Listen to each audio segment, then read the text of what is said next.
Good morning. Welcome to the First Unitarian Universalist Congregation. I'm Frank Young, one of several service associates this morning. I don't think I have to tell you to turn off your cell phones or any other electronic devices. Please keep your electronic devices on so that you can enjoy this service. This congregation welcomes all people, regardless of their age, religion, race, nationality, ability, sexual orientation, gender identity or expression, or anything else that has been used to divide people. We are a group of people with our own opinions, our own ideas, our own dreams, but we share ideals. We share a common belief in a liberal religion. In our discussions, we may disagree with each other, but we must always remember that what unites us is stronger than what separates us. We must always depart from each other, aware of the love that we have for each other. The seventh principle of the Unitarian Universalist Association is respect for the interdependent web of all existence of which we are a part. And now Jean Christeller has joined me out front of the building to light the chalice for today. Rise up, O flame, by thy light glowing, bring to us beauty, vision, and joy.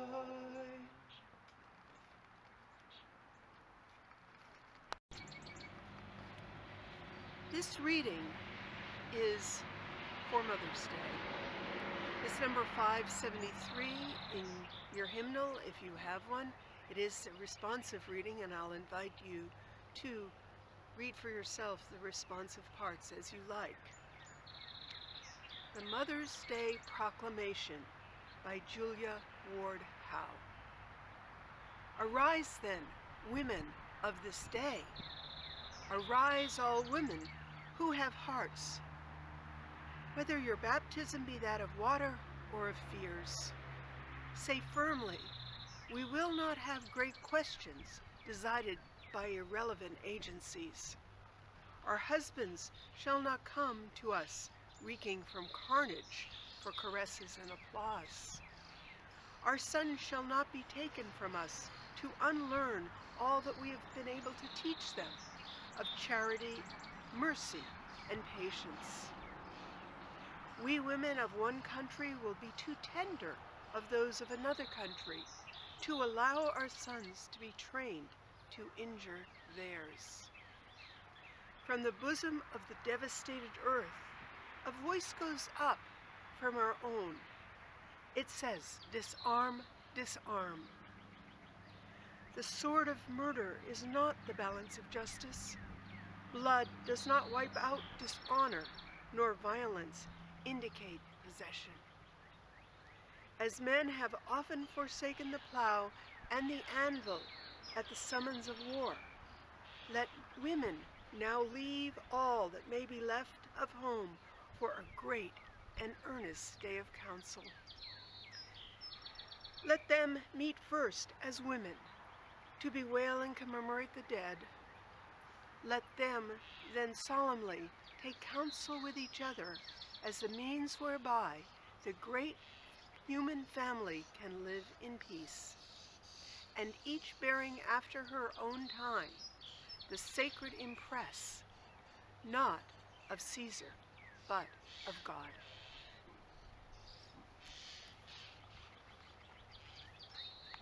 Now please join in the affirmation, and following that in the opening hymn. In greening lands begins the song, which deep in human hearts is strong.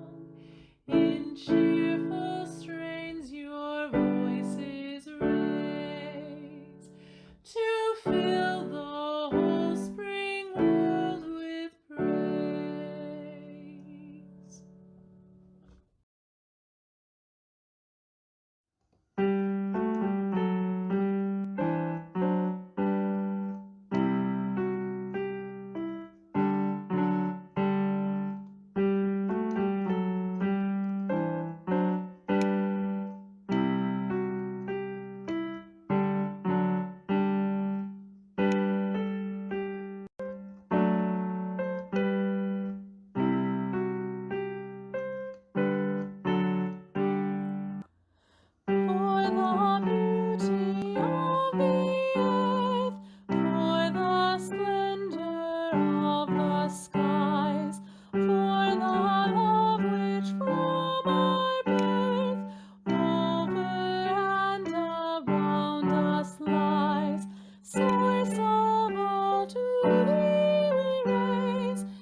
even when we're not meeting in person. Perhaps especially when we're not meeting in person. Please mail in your pledge to the church's post office box or contact a member of the board about how to contribute online. We will be very glad to have your contributions to keep the business of the congregation going.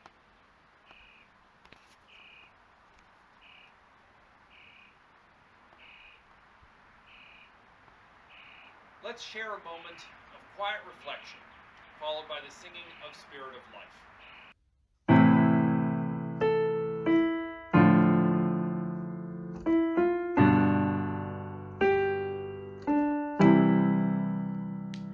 Spirit of life, come unto me.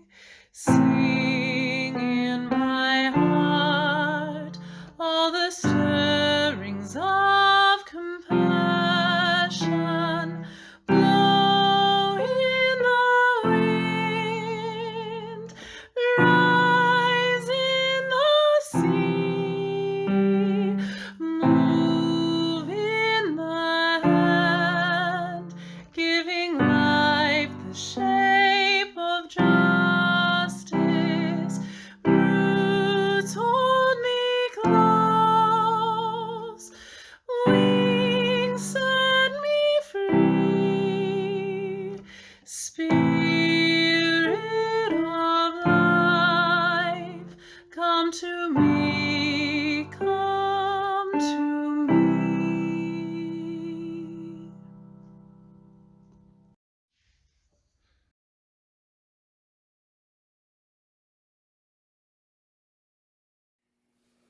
Hey guys, it's Sarah.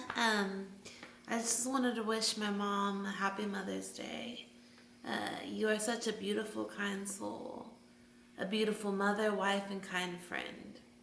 You are always doing something better for the community, and you truthfully have a heart of gold. I am so blessed to have you in my life and all the memories with peace, love, and happiness. You are always doing something creative, and you're fun to be around. I love you, Mom. Hi, I'm Kathy Laska, and I'm here to talk about my mother, Barbara Ellison, who was a most spectacular person in my life. She was a mentor for me. She, of course, was my mom. She was great-grandmother. She was a colleague of mine. We were both art teachers together for a while, which was really very fun. She was born in 1924 on a farm in Towanda, Illinois, which is close to Bloomington, Illinois, and she was one of 4 children. They lived a very good life, actually. It was a depression era, but she did pretty well. She had cousins and aunts and uncles move in with them, so she had, playmates galore, and Grandma and Grandpa had lots of people to help them on the farm. So they were never without food. So all the things that I've heard about other people during the Depression, they did not have to suffer that whatsoever. And I think that has something to do with her personality, that she always had a very positive personality. She was educated in a one-room schoolhouse, which was about a mile away from their farm. She had 2 boys, as they were brothers, as her classmates. So for 8 years, she had that lovely thing to deal with. I don't imagine it was too stimulating. But when you're in a one-room schoolhouse, you have other things going on all the time, too. So I imagine she picked up a lot of information from other people. The house was bought by a cousin, so it was in the family for a while, too, which was kind of neat. Anyway, she was very well educated. She went to Columbia University, she got her master's degree, and she taught on 4 levels in art. She was a college teacher, high school, middle school, and ended her career in elementary. And that's when I was teaching with her. She was a very good art teacher. But once she retired, she just took off with her painting. She'd always been a painter, but now she could give all her time to it. And I have brought a few pictures with me today of some of her paintings, which hopefully we'll get to show you. But she had a great desire for, well, in watercolor. And watercolor can be very loose and painterly, but it can also be very tight, very with a lot of control. And that's the way she approached it later on. So anyway, watching her paint away all those years was really a wonderful thing. We were mentors in that she would talk to me about, okay, what should I name this one? And I don't know, let's think about it. And we would do that sort of thing together a lot. So we did workshops together. We were just really good art friends. I miss her quite a bit, you know, every day. She taught me about nature, about books, to appreciate all the beautiful things in this world. And I just miss her so much. But I have a message for everyone on this beautiful Mother's Day. Please remember your mother. She did a lot for you. She brought you into this world. And if you're still lucky enough to have her with you, give her a virtual hug for me. Thank you.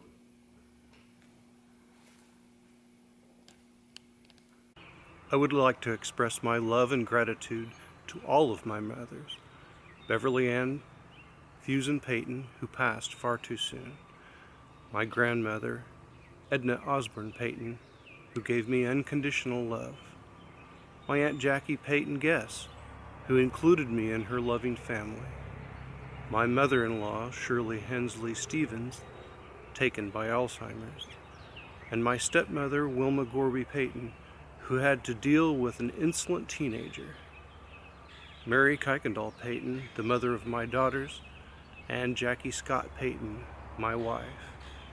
Happy Mother's Day. The mother I didn't want to be. I wrote this in 2008. There were two pieces to my mother's life with me, or maybe three if I count when I left home. The first mother lived in Illinois, sang in the church choir, had friends, and a social life. She liked having her own house after living in various rental arrangements. There were neighbors along the same street, some of whom she was especially close. She loved adventures in Chicago and opportunities for her children, riding on the train and visits to department stores, museums, zoos, picnics in the park, usually with Dad, but sometimes with friends. We had a happy life, even though she was concerned that her oldest daughter, me, was already becoming chubby, and she wanted to spare her, me, some of her own unhappy battles with weight. A war ended, World War II. A president died. Costs began to escalate. Mom, number one, knew she was going to have to leave this life behind and move to another chapter in her life. Mom, too, emerged in the rural setting of southern Indiana. Gone were her friends and opportunities for social life. Gone was the 3-bedroom home with coal furnace and inside bathroom. Gone was running water. Enter cows, chickens, pigs, coal buckets, and wood stoves.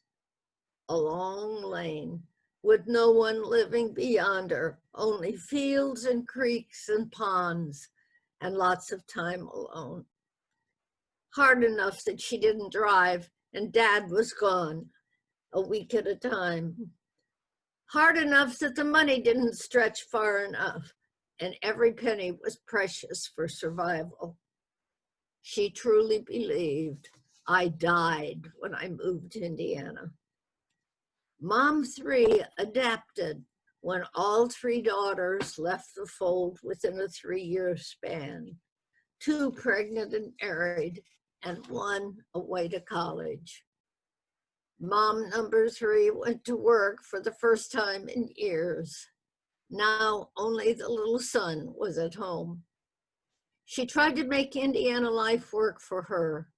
She dabbled in crafts as encouraged by Dad, She loved to travel to Florida and California to get away from mother-in-law and sister who were now living with them. But the poison of unhappiness had taken its toll on her. For her 45th anniversary, she and Dad went to Hawaii after our grandson's wedding. They only made one trip back to California after that trip. She became more and more invalid and finally died in the nursing home, cursed by Alzheimer's. It was all gone except the memories. I've fought with myself to salvage the whole mother from the pieces. It's like a collage with the good and the bad mixed together. And now that I'm at the age she was when she gave up, I'm determined to find that mother of early days, as well as developing appreciation for the hardships of Indiana, post-Depression, post-war.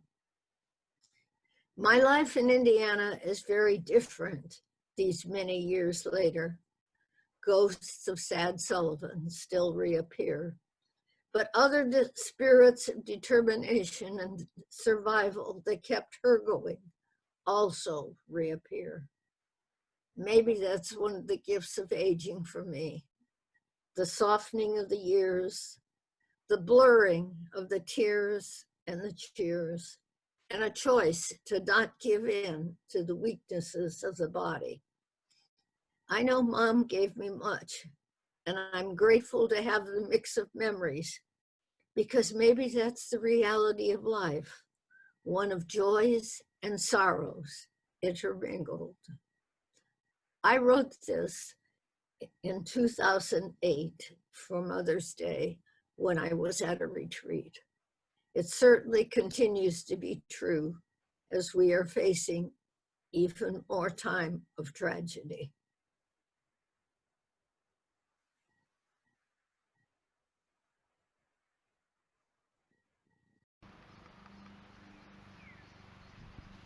Hello, I'm Jean Christeller.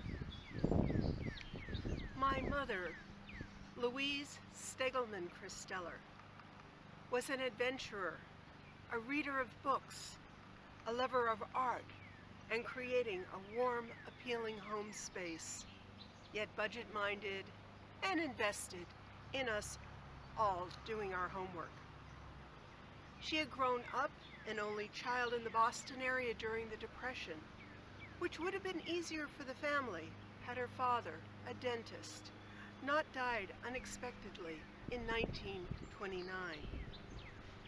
She loved that her mother's side of the family went back to the earliest days of the English colonies. And she respected her father's side of the family that had come from Germany in 1882 when he was 2 years old. Okay?